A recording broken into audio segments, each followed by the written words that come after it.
ఈనాటి సమావేశంలో పాల్గొన్నటువంటి జన సైనికులకు వీర మహిళలకు అందరికీ పేరు పేరున మరి ఈరోజు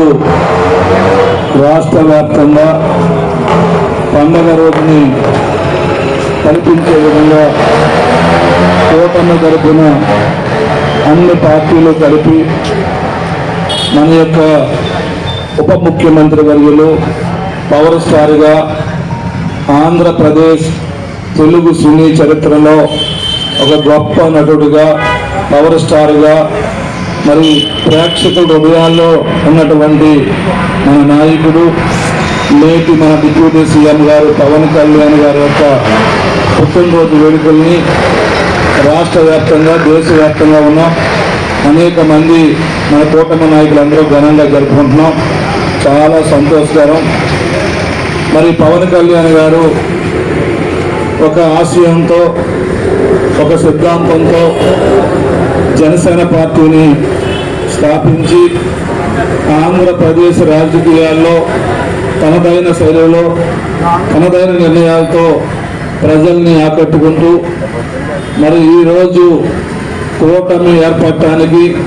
కూటమి ప్రభుత్వం గెలవటానికి కీలక భూమిక పోషించి తెలుగు రాష్ట్రాల్లో మళ్ళా అభివృద్ధికి నాంది పలికిన గొప్ప నాయకుడిగా మనం పవన్ కళ్యాణ్ గారిని మనం తెలియజేసుకోవచ్చు. అందుకే ఈరోజు పవన్ కళ్యాణ్ గారు ఆ రోజు చెప్పారు, ఆంధ్రప్రదేశ్ రాష్ట్రానికి ఏదైతే జగన్మోహన్ రెడ్డి అనే ఒక దుర్మార్గ పాలన ఉందో ఆ పాలన దించకపోతే అధపాతాలను తొక్కకపోతే నా పేరు పవన్ కళ్యాణ్ కాదని ఆ వేళ చెప్పారు. చెప్పిన మాట చెప్పినట్టుగా కూటమిని ఏర్పాటు చేసి ప్రభుత్వాన్ని ఏర్పాటు చేసే వరకు పోరాటమే కాకుండా మరి ఈరోజు ప్రభుత్వంలో ఎంతో కీలకమైనటువంటి పంచాయతీరాజ్ మరియు ఇతర శాఖలను తీసుకుని గ్రామీణ ప్రాంతాల అభివృద్ధికి ఆంధ్రప్రదేశ్ అభివృద్ధికి రేయంబవల్లో డిప్యూటీ సీఎంగా మంత్రిగా కష్టపడుతూ అదే సమయంలో కేంద్రం నుంచి రావాల్సినటువంటి అనేక రకాలైనటువంటి నిధుల కోసం కష్టపడుతూ తెలుగు రాష్ట్ర అభివృద్ధికి కీలక భూమిక పోషిస్తున్నటువంటి పవన్ కళ్యాణ్ గారికి ఈరోజు మనం ఈ విధంగా పుట్టినరోజు వేడుక జరుపుకోవటం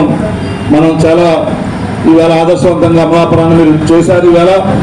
అందుకే చెప్తున్నాను, ఎప్పుడూ చెప్తాను, మెగా కుటుంబం నుంచి మెగా స్టార్గా ఉన్నటువంటి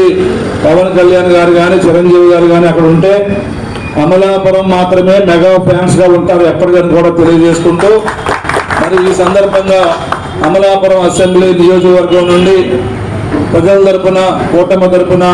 పవన్ కళ్యాణ్ గారికి హృదయపూర్వక జన్మదిన శుభాకాంక్షలు తెలియజేసుకుంటున్నాం.